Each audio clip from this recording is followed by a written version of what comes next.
a vida de cada um dos irmãos e irmãs, tanto aqui presente quanto aqueles que participam conosco aí pelo canal da Igreja Discípulos de Cristo no YouTube. Nossa saudação a todos. Eu quero tomar a Escritura, nós meditarmos um pouquinho no livro de Ageu. Eita, nós, agora complicou. Onde é que fica esse livro? Antigo Testamento. Livro do profeta Ageu. Ageu, capítulo 1.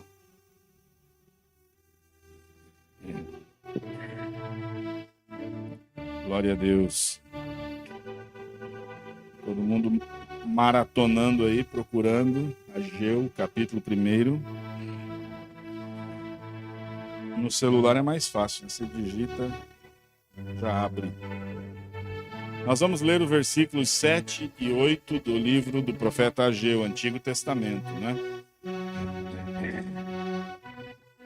Assim diz o Senhor... Fiquemos em pé, irmãos, por gentileza. Assim diz o Senhor dos Exércitos: vejam aonde os seus caminhos os levaram. Subam o monte para trazer madeira.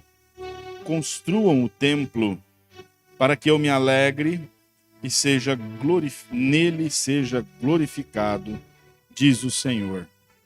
Querido Deus, eu te agradeço por mais uma oportunidade que o Senhor nos tem dado, de estarmos juntos aqui pela tua graça, pela tua misericórdia, para adorar ao Senhor, para louvá-lo, Senhor, por aquilo que o Senhor é, e agradecer pelo que o Senhor já tem feito em nossas vidas. Agora, Pai, eu te peço que o Senhor abra o nosso entendimento, que o Espírito Santo possa trazer a aplicação prática da tua palavra para a nossa vida, a revelação pessoal, de modo personalizado, para que nós possamos viver de modo a agradar ao Senhor. Pois nós pedimos em nome de Jesus Cristo. Amém. Podem assentar, irmãos.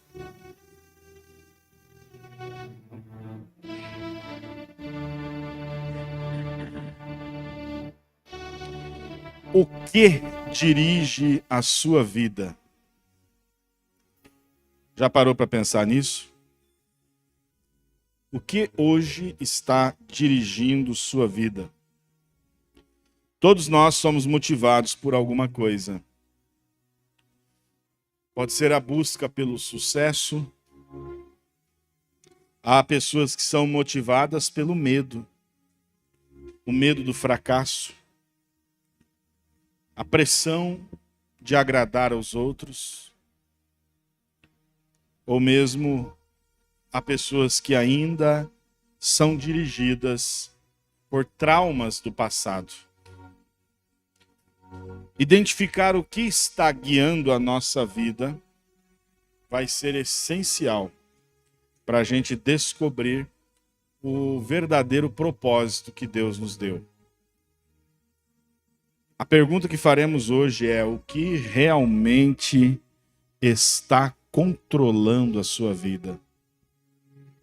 Nós estamos revendo, não é, esta jornada de 40 dias que nós fizemos no devocional, que muitos não puderam acompanhar.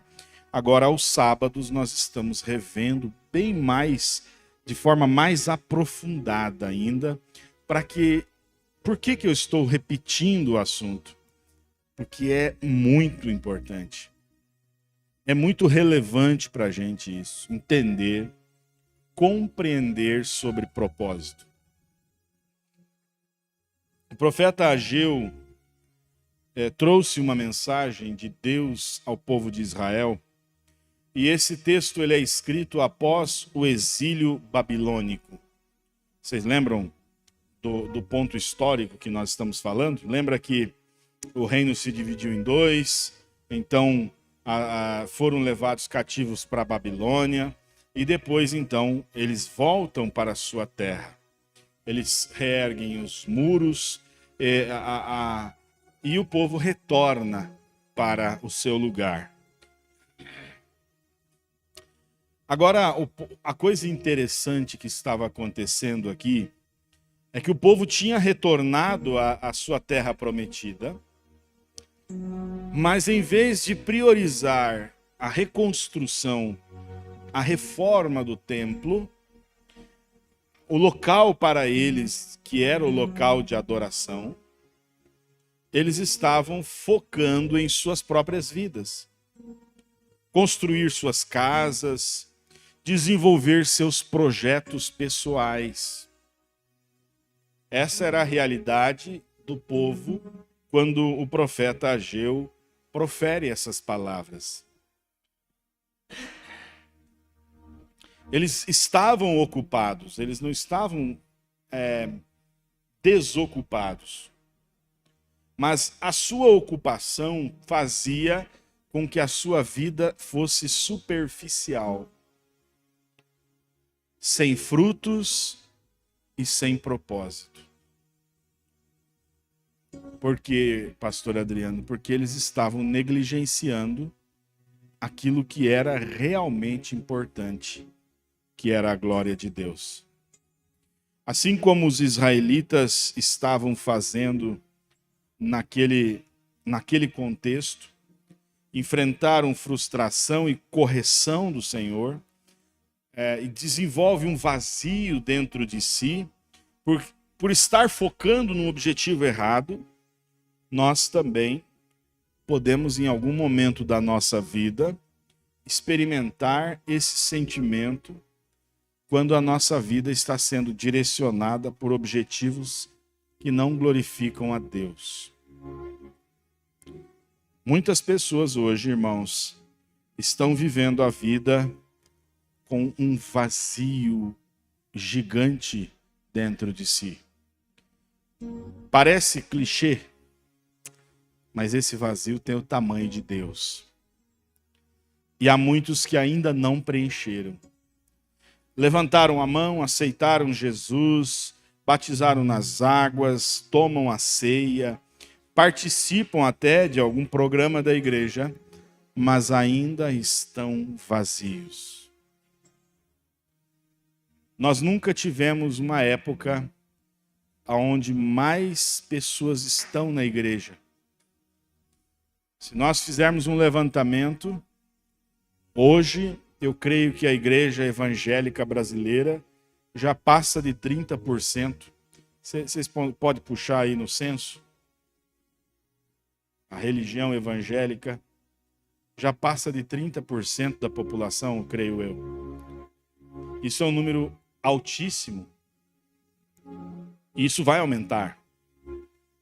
Em nome de Jesus, isso ainda vai aumentar. Muito mais pessoas vão conhecer a Cristo. Mas, por outro lado, nós nunca tivemos, como temos hoje, igrejas cheias de pessoas vazias. Pessoas que estão, sim, preocupadas com o seu próprio projeto de vida, com o seu projeto pessoal, mas não estão preocupados com o projeto de Deus, com o propósito de Deus.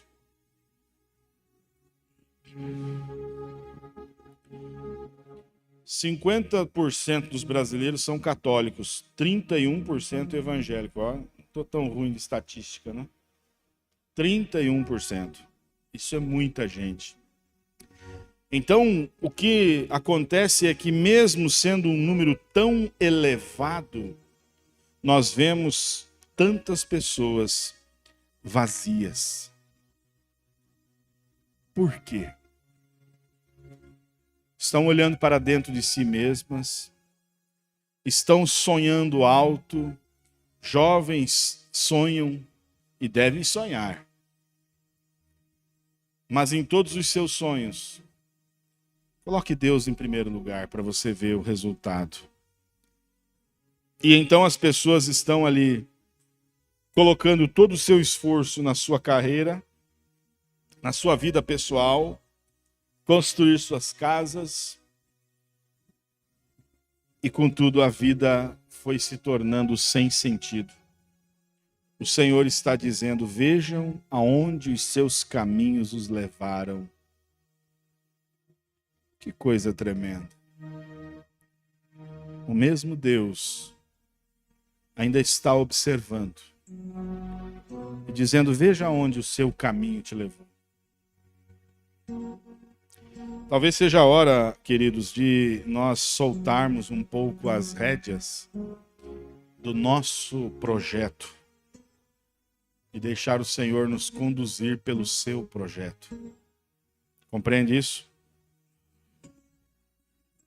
Esse cenário que nós vemos, o profeta Ageu corrigindo Israel, demonstra claramente o impacto de uma vida sem propósito, o impacto de uma vida sem propósito em uma nação. Agora a gente aplica isso para uma igreja.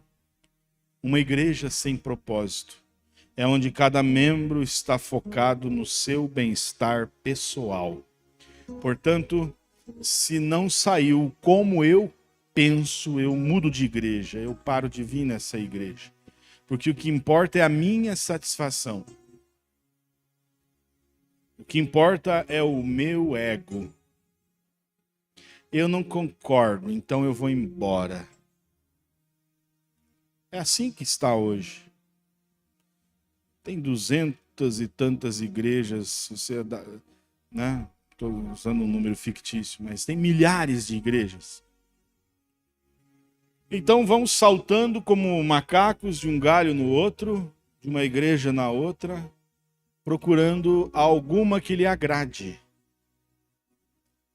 Vocês lembram do texto de 2 Timóteo capítulo 3? Se não lembra, então abre aí. Alguém, por favor, pega o microfone e lê. Aqui. 2 Timóteo capítulo 3.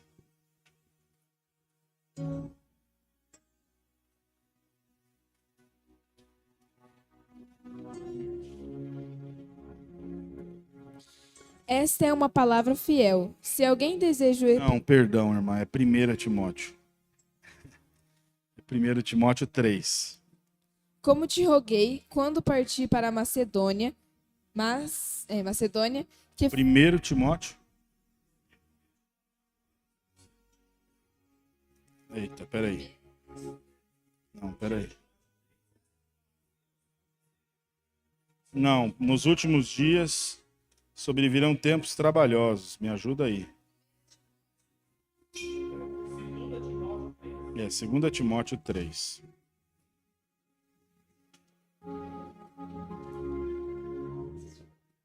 Eu falei errado, me desculpe.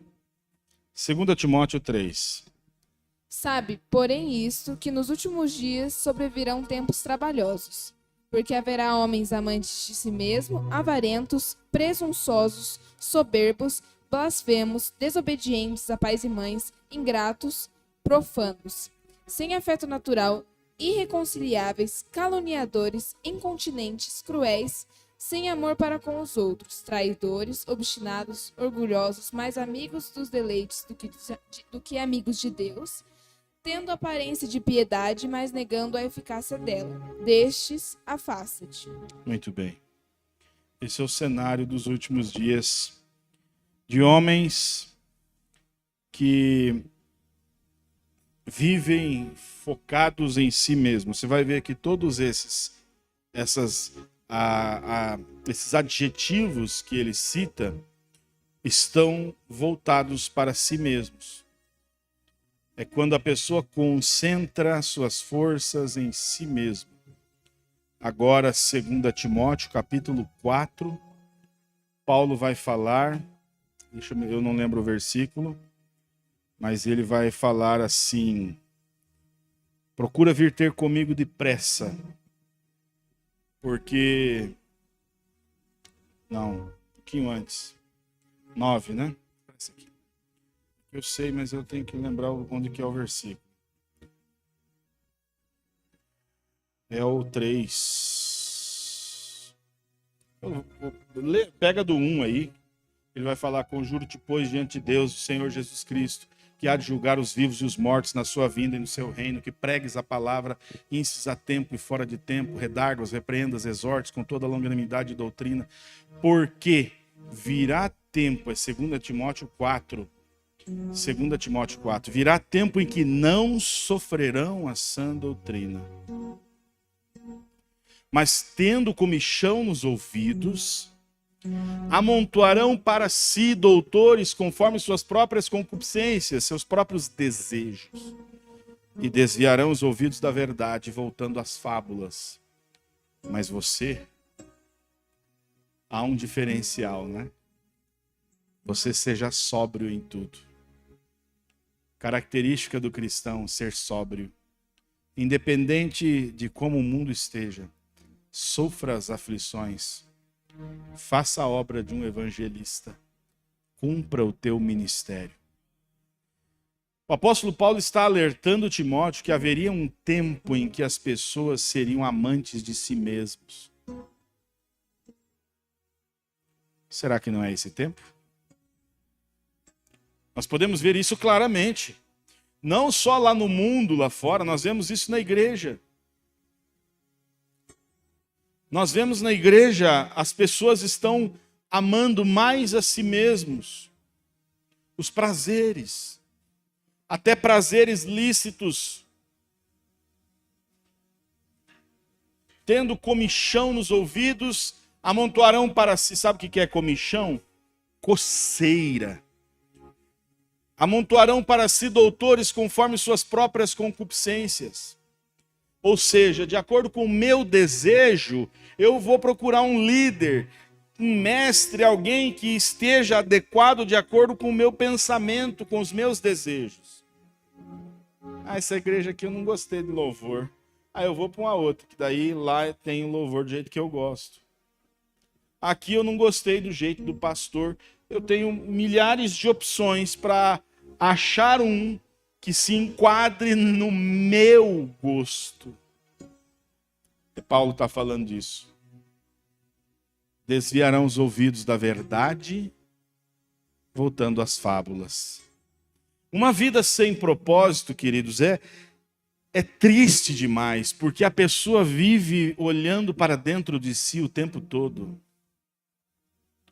Tudo é para ele mesmo. Tudo que faz é pensando em si mesmo.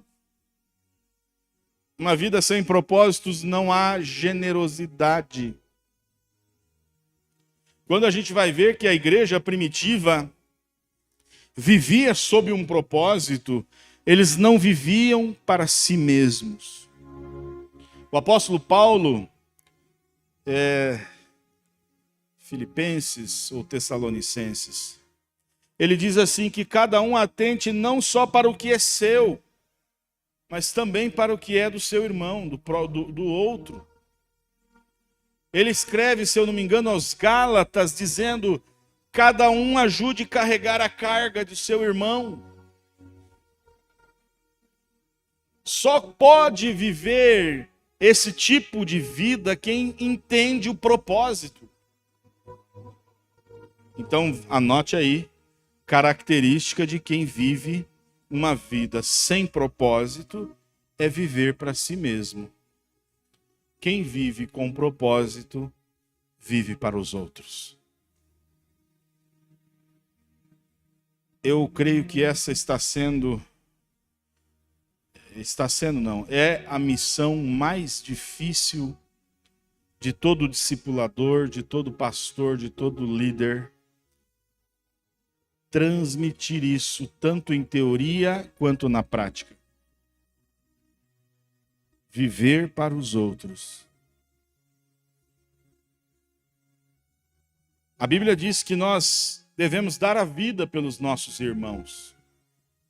E você não entende o que isso significa? Você acha que é morrer literalmente? Hoje ninguém está precisando morrer por causa nem do Evangelho. As pessoas não estão dando conta nem de viver pelo Evangelho, quanto mais morrer. Mas dar a vida é aquilo que Paulo fala lá na segunda carta aos Coríntios. Ele diz assim: eu vou gastar tudo que tenho e vou me desgastar com vocês. Ou seja, todo recurso financeiro que eu tenho, eu estou disposto de gastar. Tudo aquilo que eu sou, eu estou disposto de gastar com vocês, para que vocês possam realmente amadurecer, crescer, dar frutos.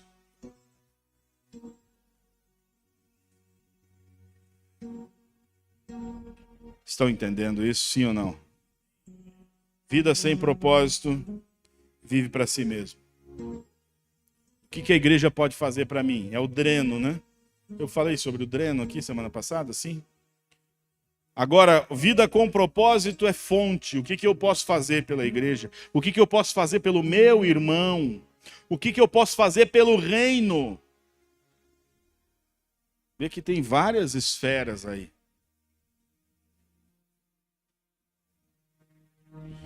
Seu irmão está lá quase desviando. Você já fez algo? Você já propôs um discipulado? Ei, vamos nos encontrar toda semana, meu irmão. Eu estou vendo que você está fraquejando. Deixa eu te ajudar. Vamos toda semana tomar um café junto. Não. O espírito religioso ainda vai dizer assim, saiu de nós porque não era dos nossos. Sabe que foi bem feito mesmo, que aquele irmão só dava problema. Ei, aquele irmão que dava problema também é uma alma pela qual Jesus morreu.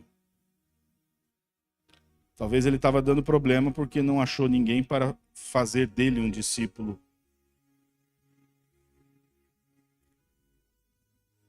Esse assunto de propósito, esse assunto de discipulado é importantíssimo para a igreja. Por isso que nós vamos bater nessa tecla agora. 2025, vocês vão me ver o ano inteiro falando disso. Um exemplo bíblico, na prática, nós vamos demonstrar isso pela graça de Deus, para que a igreja compreenda o que é propósito, o que realmente é ser um discípulo de Cristo, que é o que está escrito ali na frente, na fachada da igreja. Igreja, discípulos de Cristo. Somos discípulos de Cristo, sim ou não? Então vamos viver como tais. Vamos viver como discípulos. É muito comum a gente ver pessoas gastarem seu tempo, sua energia em coisas que não têm valor eterno. Eu quero fazer uma proposta para vocês. Você vai chegar em casa hoje, você vai dobrar o seu joelho e você vai pedir ao Espírito Santo, Espírito Santo, mostra para mim o que está roubando o meu tempo, o que está fazendo eu gastar esforço e energia, alguma atividade que não vai ter benefício eterno e que ainda, além de tudo, ainda está me atrapalhando de desenvolver aquilo que o Senhor espera de mim. Faz isso, você não tem que esperar eu chegar e falar, olha, pare com isso. Não tem igreja que é movida assim. Não pode, você não pode. Não, eu não tenho que falar isso. Quem tem que tratar isso com você é o Espírito Santo. Se você dá uma brechinha para ele, o engraçado o tremendo disso tudo aqui. Às vezes a gente fica até com medo de perguntar, porque a gente já sabe a resposta. Não é assim? Você começa a falar, o Espírito Santo me mostra, ele já mostrou. Já vem na sua mente. Você vai lá, não precisa nem falar mais, eu já sei. Então por que não faz? Por que não deixa de lado essas atividades que está fazendo você gastar tempo, energia em coisas que não têm valor nenhum? E começa a fazer e gastar tempo e energia em coisas que vão ter valor eterno. O que é coisa que não vai ter valor nenhum? É perseguir status, conforto, muitas posses, entretenimento. Você também não deve só trabalhar, precisa ter um momento de lazer. Mas há pessoas que parece que hoje estão vivendo em prol de entretenimento. O celular tem se tornado um ladrão de tempo para muitos. Sabe o que vai acontecendo? Você vai sentindo um vazio constante. Parece que o Espírito de Deus já não consegue mais falar com você. Na verdade, ele fala. É que você está tão cauterizado. Quem sabe o que é cauterizado? Aí eu tenho que explicar. Vocês sabem? Sim ou não? Quem não sabe? Levanta a mão. Quem não sabe? Então vamos explicar. Quando você... agora vai ser difícil explicar, né? A cauterização é um processo que a medicina usa para cicatrizar, né? Para estancar, às vezes, um sangramento, fazer uma cicatrização, uma ferida. Então ele faz o processo da cauterização, que é quase que queimar. Aquilo vai bloquear um sangramento, vai bloquear Eu não sou médico, viu? Então, se eu estiver falando alguma coisa meio fora, se tiver algum médico assistindo, você me ajuda aí, né? Que aí eu não passo vergonha. Mas o certo é que esse processo faz a pessoa perder a sensibilidade aonde foi feita aquela cauterização. Ela não sente. As pessoas hoje estão com a mente cauterizada. Ela perdeu a sensibilidade. Ela já não sente mais. Porque ela está acostumada à dinâmica da igreja, mas ela não está acostumada com o poder de Deus. Ela está acostumada até a ver o barulho da igreja, igrejas que fazem um barulhão, mas ela não está acostumada com a presença de Deus. Porque deixa eu falar, barulho nem sempre é poder de Deus. Barulho eu posso manipular. Eu estou falando aqui num tom. Se eu mudar esse tom e começar a falar alto para você, eu estou aqui manipulando o som para que fique barulhento, para que você ache que tem aqui uma unção sobre a igreja.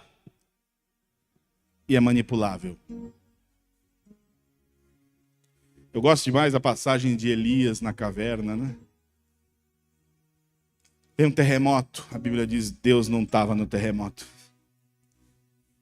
Passou várias, vento, barulho e tudo mais, Deus não estava. De repente veio uma suave brisa, uma calma e suave brisa. Ali Deus estava. Ali Deus começa a falar com Elias. Não pense você que Deus vai falar com você gritando toda hora, não. As maiores experiências que eu já tive com Deus não foi nem no culto. Eu creio que uma das maiores que Deus ministrou assim no meu coração, uma coisa para mim foi épico, foi tremendo. Eu estava me vestindo para ir para a igreja. Eu parei, sentei na cama e começo a chorar e a sentir o amor de Deus a meu favor. Então, não é que eu estou dizendo que não deve gritar glória a Deus se o Espírito Santo te toca e quer você gritar, grita aí, não tem problema não. Mas entenda que há pessoas que estão hoje vivendo para si mesmas e elas podem até gritar e fazer barulho, mas estão vazias. Vazias. O que eu quero que nós entendamos é que a igreja precisa se encher. A igreja precisa de verdade mergulhar em águas profundas. Ir entrando até a hora que não dá mais pé. Que o pé já não toca mais o chão. Aí agora as águas têm você por inteiro. As regras mudam quando você entra em águas profundas. Porque quando eu estou no piso, eu estou no controle. Quando eu estou em águas profundas que não dá pé, eu tenho que seguir a regra da água. Não sou mais eu que estou no controle. É a água que está no controle. Se eu não seguir a regra dela, ela me leva. Quantos têm morrido em águas por não entender a regra da água? Há leis na água que são diferentes da terra. Há princípios. E quando você se entrega por completo a Deus, a regra muda, o jogo muda. Você começa a entender que as regras são outras. Aleluia. Eu vi um pregador dizer assim, sabe quando eu percebo que às vezes a gente tem sentimentos nossos em relação à obra, a um projeto, desejos nossos. Às vezes a gente tem o diabo querendo empurrar a gente para fazer uma coisa e parecendo que aquilo é de Deus e na verdade aquilo é para afastar a gente de Deus. E a gente tem projetos que é Deus que está conduzindo para que a gente faça. E esse pregador disse uma coisa tão profunda, ele diz assim, olha, nos meus anos de experiência, eu aprendi a discernir aquilo que, quando é Deus que está mandando eu fazer alguma coisa. Aí ele diz, então ensina para a gente. Eu vou compartilhar isso com vocês. Quando o projeto que vem ao meu coração cabe no meu bolso, esse projeto é meu. Porque eu jamais vou fazer um projeto que esteja além daquilo que eu alcanço. Eu jamais vou fazer um projeto que não caiba no meu bolso. Você está entendendo? Agora, quando vem um projeto, um propósito, que você fala, meu Deus, é isso mesmo? Senhor, o Senhor sabe que isso não é possível, né? O Senhor sabe que eu não tenho condição para isso. Quando ele vai além do seu bolso, aí você pode começar a entender. É Deus te movendo. Quando ele vai além da sua força, quando ele vai além da sua vontade, há uma grande chance de ser o Espírito Santo te conduzindo para algo maior. Porque o projeto de Deus não tem limite nas nossas limitações. Escreve aí. O projeto de Deus não está limitado às nossas limitações.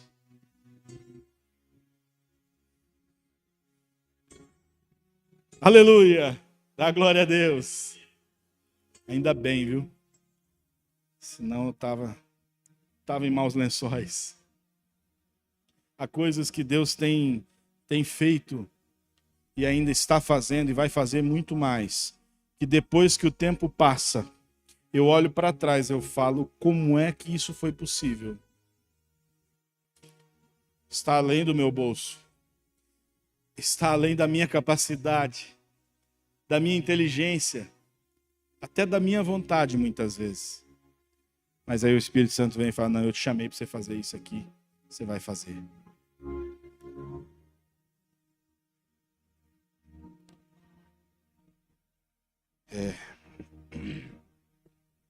Nesse momento mesmo, né? O Espírito Santo está me movendo para algo. E às vezes aparece, a gente tenta fugir de um lado, foge de outro. E ele vai pegando você em toda a curva, né? Não foge, não. Começa a pensar nesse projeto que vai além do seu bolso. Começa a pensar nesse propósito que vai muito além da sua capacidade. Se alguém me dissesse com 13 anos de idade que eu seria pastor, eu ia dizer, eu nem quero isso. Eu falava, né? Falava, misericórdia, não quero não. Responsabilidade, esse nível de responsabilidade, eu não quero. Mas chegou o momento que Deus, olha, agora chega de brincar, chega de fugir. Você precisa assumir isso. Mas Senhor, como? Não pergunta como, só vai. Abraão, sai do meio da tua parentela. Mas Senhor, de que jeito? Para onde? Eu te falo no caminho, faz as malas. Agora, não é só fazer as malas, pega todos os seus servos, suas servas, sua família, uma multidão de gente, bicho, Você já imaginou aquela multidão andando no deserto? Para onde? Não sei ainda, sabe? O Senhor não me falou. Só falou para ir. Só vai.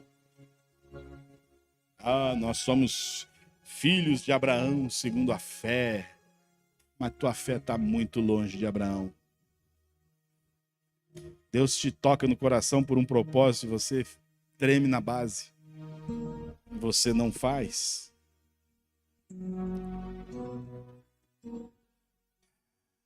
O chamado de Ageu nesse texto, ele vai ecoar para nós como um lembrete. É hora de priorizar o propósito de Deus. Repita comigo. É hora de priorizar o propósito de Deus. Jesus fala lá em Mateus 6,33, buscai em primeiro lugar o reino de Deus e a sua justiça. Fala, olha, os gentios é que esperam, que ficam preocupados com o que vai comer, o que vai beber, o que vai vestir. Não fiquem preocupados com essas coisas. Mas busquem em primeiro lugar o reino de Deus e sua justiça, e todas essas coisas vos serão acrescentadas. Falta um pouquinho mais de fé em muitos para viver o propósito. Eu quero estimular a sua fé nessa noite. Concentre suas forças no lugar certo. Concentrar elas no lugar errado pode causar grandes complicações na sua vida. Pode causar um sentimento de futilidade, porque sem um propósito claro, a vida não tem sentido. Compreende bem? Eu sei que todos vocês passaram pelo mesmo processo que eu, nesses últimos 3 anos. E eu cheguei em momentos que eu falei, o que eu sou? Quem eu sou? Para que estou aqui? Quem sou eu? E o diabo vai minando as suas forças, a sua fé, colocando essas dúvidas, tirando o seu propósito. Quando o Espírito Santo vem e te mostra o teu propósito, você fica valente. Fala, então é isso. Eu vejo um homem que tinha um propósito claro e definido, o apóstolo Paulo. Eu olho para Paulo, é um exemplo, não é? Você fala, que exemplo de ministério frutífero, um dos nomes mais importantes do cristianismo. Mas se eu fosse andar com Paulo, ah, meu Deus, talvez eu fosse dizer assim, Paulo não é chamado de Deus, não. Se eu fosse comparar Paulo à luz da doutrina moderna, do evangelho moderno, eu ia dizer, não, Paulo não tem o Espírito Santo. Porque aonde esse homem pisa, ele apanha. Aonde ele pisa, ele é expulso da cidade. Ele não consegue desenvolver o trabalho. Tem que outros continuar, porque ele tem que abandonar e fugir. Que pastor é esse que não consegue pastorear a igreja no local? Você acha que Paulo recebeu essas críticas, né?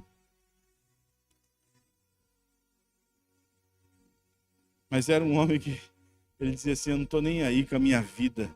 Se eu viver ou se eu morrer, não importa. O que importa é glorificar a Jesus Cristo. O que importa é que Cristo seja glorificado, quer na minha vida, quer na minha morte. Salomão, preste atenção aqui, principalmente jovens, esse texto é importante. Eclesiastes, capítulo 1, versículo 14. Você marca aí na sua Bíblia. Que ele diz assim, eu tenho visto tudo que é feito debaixo do sol. Tudo é inútil, é correr atrás do vento. Em outras versões diz vaidade de vaidades. Ou em outra diz ilusão, é tudo ilusão.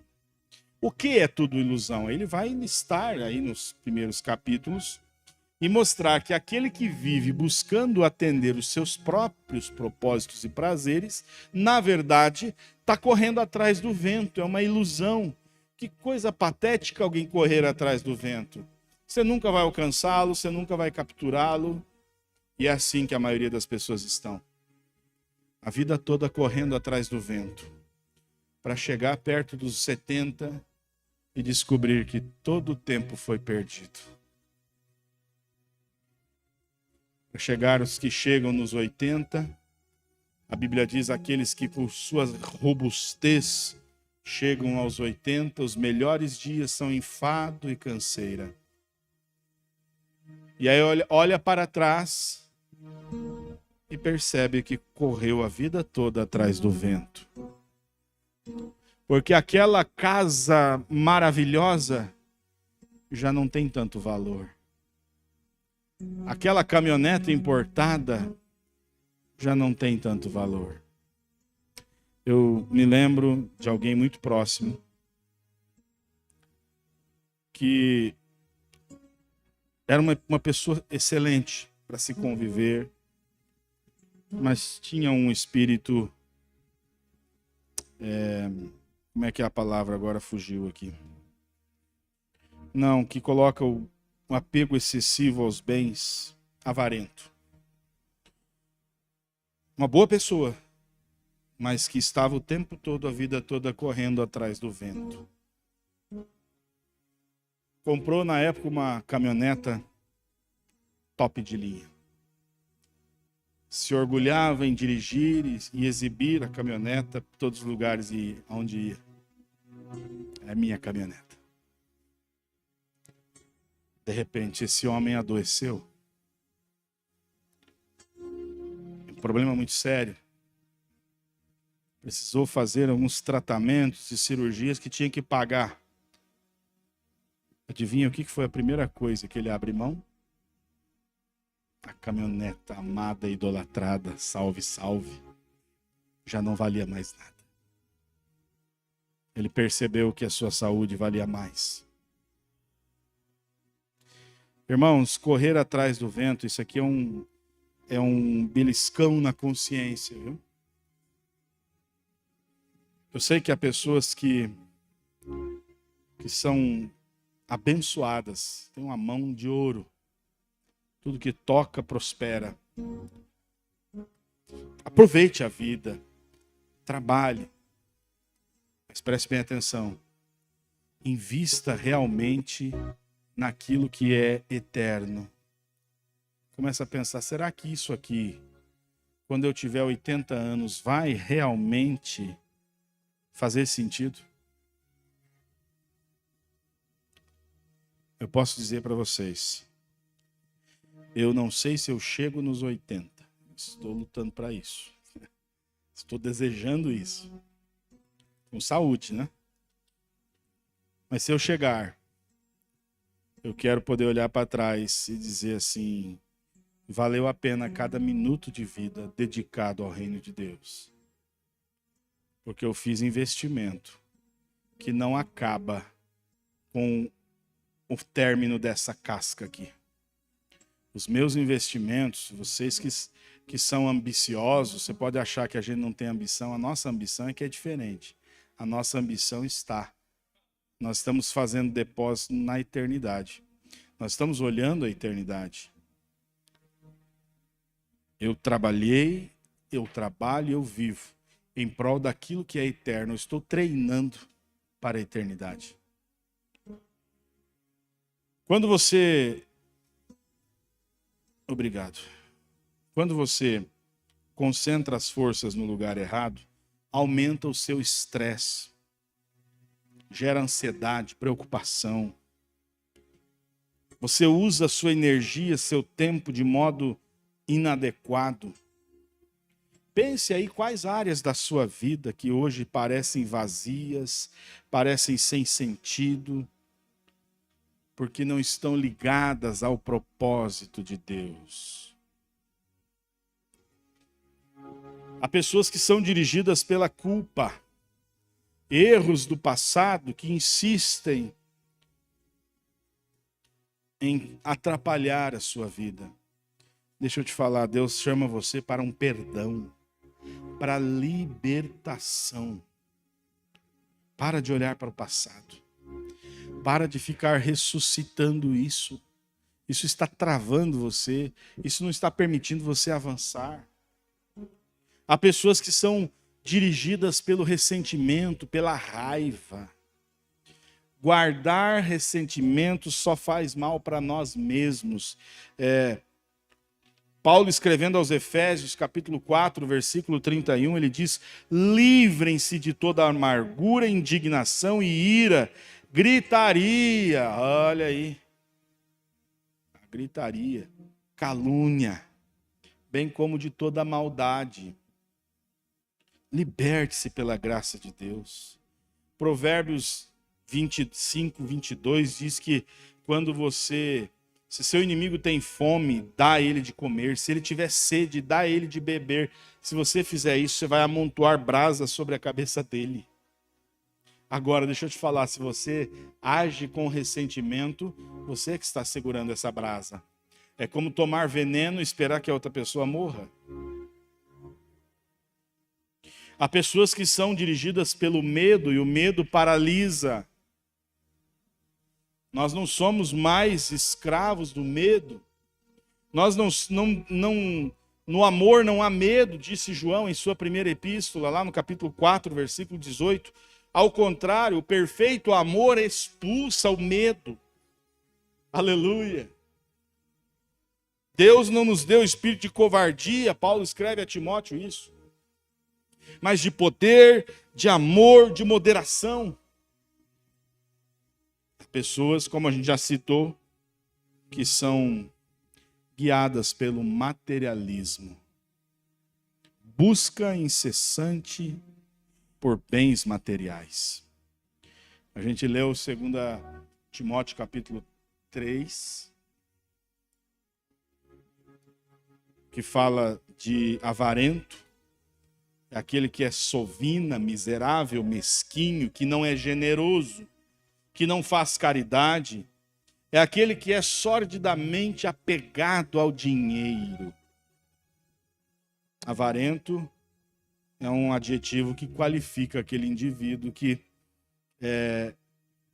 tem apego demasiado ao dinheiro, aos bens materiais, um desejo ardente de acumular riqueza. Filipenses capítulo 3, versículo 20, diz assim: a nossa cidade está nos céus, donde também esperamos o Salvador, o Senhor Jesus Cristo, que transformará o nosso corpo abatido para ser conforme o seu corpo glorioso, conforme o seu eficaz poder de sujeitar também a si todas as coisas. Há outros que são conduzidos por uma necessidade de aprovação, tentativa de agradar a todos. Será que não é o seu caso? Deixa eu te falar. Paulo, escrevendo aos Gálatas, no capítulo 1, versículo 10, ele diz assim: acaso eu busco a aprovação dos homens ou de Deus? Ou estou tentando agradar a homens? Se eu ainda estivesse procurando agradar a homens, não seria servo de Cristo. Eu fiz essa pergunta aqui alguns dias atrás. Vocês querem uma igreja bíblica? Ou uma igreja que é conduzida pelo que o pastor acha? Porque se é a igreja bíblica, eu quero uma igreja bíblica. Então, mas eu não gosto. O problema é seu. Eu não concordo. Eu não estou aqui para agradar os homens. É claro, nós vamos fazer tudo com amor, com dedicação. Mas nós estamos aqui para agradar a Deus. Para fazer a vontade de Deus. E qual é a vontade de Deus? O que Jesus fez quando esteve aqui na terra? Fez discípulos. O que Jesus falou para a igreja continuar fazendo quando ele foi embora? Façam discípulos. Pronto, está tão clara a vontade de Deus. Não é para ficar se preocupando com as outras coisas. Se preocupa com fazer discípulo. Geralmente aquele que mais critica, aquele que mais é o legalista, o crítico, é o que menos faz. É o que está na arquibancada da igreja assistindo e apontando o dedo para as falhas que ele não tem coragem de mover um dedo para ir lá ajudar. Então, eu respondo, é melhor agradar a Deus. Amém? Glória a Deus. Quais forças você precisa, quais dessas que eu citei, quais áreas da sua vida você precisa entregar a Deus, para que você possa viver o propósito de Deus? Viver o propósito de Deus simplifica a sua vida. Viver o propósito de Deus foca a sua energia em coisas que importam. Lembra que eu falei do lutador de judô que perdeu o braço? Em que o treinador então diz: nós vamos treinar um único golpe. E se você ficar bom nesse único golpe, você não vai perder uma luta. A igreja tem esse único golpe. Chama: vão e façam discípulos. Se ela treinar esse golpe, se ela realmente praticar esse golpe todos os dias, o diabo não terá força contra ela. Começa a pedir ao Espírito Santo: Senhor, me ajuda a... Quem eu posso ajudar? Você que já é maduro na fé. Quem, Senhor, eu posso discipular? Quem eu posso me dedicar para transferir aquilo que eu já aprendi do Senhor? Para dedicar a minha vida em prol da transformação de outra vida. Começa a pensar sobre isso. Isso é propósito. Isso motiva a sua vida, sabia? Você tem ideia como que isso motiva? Isso prepara você para a eternidade. Irmãos, eu quero concluir essa pregação de hoje, esse tema de hoje, dizendo para você: não permita que algo que não seja o propósito de Deus venha a dirigir ou a conduzir a sua vida. Peça a ajuda do Espírito Santo. Viva com um propósito de modo que glorifique a Deus e que a sua vida tenha impacto na vida de alguém.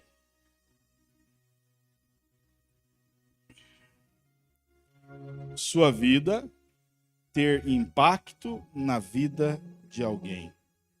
Incline sua cabeça e feche seus olhos. Meu Deus, meu Pai, nos ajude a ter impacto na vida das pessoas, Senhor. Eu sei que o Senhor tem nos dado esse privilégio de estar impactando vidas. Mas agora eu não quero só impactar vidas, eu quero impactar e capacitá-los para que eles também impactem outros, para que o reino de Deus possa avançar. Tira-nos dessa zona de conforto, Senhor, de olhar somente para dentro de si mesmos e deixa-nos olhar o plano de Deus, o propósito de Deus. Deixa-nos viver de acordo com esse propósito. Em nome de Jesus Cristo. Você crê que você pode ser curado? Amém. Coloque a sua mão agora aí na enfermidade, onde é a enfermidade. Se não tiver condições, coloca no coração. E agora você creia no poder de Deus. Senhor, eu estou aqui impondo minhas mãos, ainda que virtualmente, sobre cada um deles. O Senhor disse que nós oraríamos pelos enfermos, eles seriam curados. Pelo poder que há no nome de Jesus Cristo, eu repreendo toda a enfermidade, todo o poder demoníaco agora. E declaro a cura na vida desta irmã, na vida desse irmão. Senhor, esse problema feminino, Senhor, esse problema no coração, entra em cena agora e liberta e dá saúde completa, Pai. Em nome de Jesus Cristo. Amém, Senhor. Amém. Eu quero contar um testemunho rápido, que meu tempo já está acabando. O irmão Sebastião, nós oramos por ele aqui várias vezes, né? Aquele irmão, vocês vão lembrar que ele não congrega conosco, congrega na Assembleia de Deus, né? Ele está congregando na Cristã Remanescente, que lá onde ele mora não tem Assembleia de Deus. Mas ele foi acometido por um câncer na garganta, bastante agressivo. E para a honra e glória do nome do Senhor, ele pediu oração. Igrejas em vários lugares têm orado, nós oramos também. e ele testifica que está totalmente liberto do câncer. O último exame que fez, não há mais vestígios do câncer, ele está curado. Para a honra e glória do nome do Senhor Jesus. Amém? Também a irmã Adelina Moretti Dort. Meu Deus, agora fugiu o sobrenome. A irmã Adelina Moretti. É Dorta, né? Se eu não estou enganado. Tem hora que dá o branco. É a mãe da irmã Rosa, Rosa Dorta, em Santa Bárbara do Oeste. Nós também oramos muito por ela. Ela estava, a última vez que eu fui na casa dela, estava muito debilitada, não andava. E ela tem um problema sério nos seus rins. Acho que 30% apenas que funciona. Ela tem o problema das articulações, né, que não tem mais articulação, então sente muitas dores. Mas ela estava num quadro muito ruim. E para a glória de Deus, ela já está andando de novo sozinha ali com a ajuda do andador. Mas ela pede sempre para testificar do que Deus tem feito. Ela tem 80, não lembro se é 84 ou 86 anos. E ela diz assim: Deus tem sido tão bom na minha vida. Deus tem sido maravilhoso. Glória a Deus por isso. Para a honra e glória do Senhor Jesus Cristo. O irmão Fernando fará o encerramento. Amanhã, 9 horas da manhã, estaremos juntos aqui, continuando com a nossa série amanhã sobre discipulado, né? Estamos aprendendo nas escolas bíblicas aí essa matéria tremenda que é fazer discípulo, né? Não perca, amanhã, 9 horas da manhã, venha aqui aprender esse princípio bíblico conosco. Se você está em outra cidade, acessa aí, é transmitido ao vivo pelo canal. Deus te abençoe, em nome de Jesus Cristo. Graças a Deus por isso. Participaram conosco através da conexão pela internet, irmão João Manuel Neto, em Ferruginha, Minas Gerais. Conselheiro Pena, Minas Gerais. Irmã Aparecida, irmão Joy, irmão Zilton, em Juquiá, Vale do Ribeira, São Paulo. Irmã Maria Eva, em Campo Grande, Mato Grosso do Sul. Pastor Paulo Sérgio, em Londrina. Irmão Romildo, Cida e Zezina, em Caruaru, Pernambuco. Nadilza Spinelli, no Recife. Irmã Rosa Maria, irmã Adelina, em Santa Bárbara do Oeste, São Paulo. Irmã Gessi Scherer, em Pérola do Oeste. Irmão Jorge, irmã Laide, em Bastos, São Paulo. Irmão Isaac Subtil, em São José dos Pinhais. Irmã Miriam Nogueira, em São Paulo, capital. Irmão José Osvaldo e irmã Neide, ali na Chácara El Shaddai, em Piraju, São Paulo. Deus abençoe todos vocês que participaram conosco. Você, onde quer que você esteja, você faz parte desse ministério. Você ajuda a levar essa obra, a continuidade desse trabalho, principalmente nessas regiões onde tem poucos irmãos, como temos ali em Juquiá, são poucos irmãos que estão fazendo esse trabalho de discipulado, um trabalho muito bonito. Quero aproveitar para testemunhar isso. Ali que congregam mesmo conosco são a irmã Aparecida, irmão Joy, irmão Zilton. Então, humanamente falando, não seria possível estarmos atendendo, mas graças à contribuição de todos, tanto aqui como de outras regiões, Deus tem permitido isso e lá tem sido feito esse trabalho. Já outras pessoas estão ali acompanhando os cultos durante a semana e quando podemos estar ali também participam conosco, louvam e adoram a Deus. E tantas outras regiões, como o pastor Adriano citou, algumas regiões que é atendido às vezes uma família só, uma irmã ou duas. E eu quero dizer para você que contribui com seus dízimos, ofertas, contribuições, você faz parte desse trabalho. Como o pastor Adriano falou na semana passada, às vezes você não tem condição de ir, de fazer algo, mas você pode às vezes se sentir assim, o que eu estou fazendo?